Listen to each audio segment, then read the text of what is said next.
كل نفس ذائقة الموت وإنما توفون أجوركم يوم القيامة.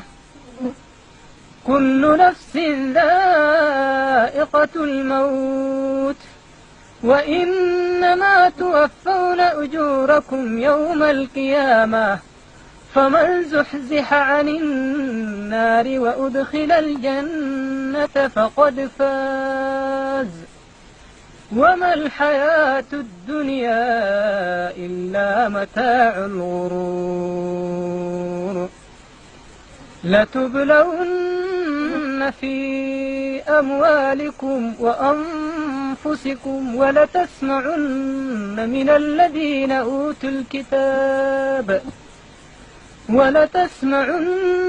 الذين أوتوا الكتاب من قبلكم ومن الذين أشركوا أذى كثيرا وإن تصبروا وتتقوا فإن ذلك من عزم الأمور.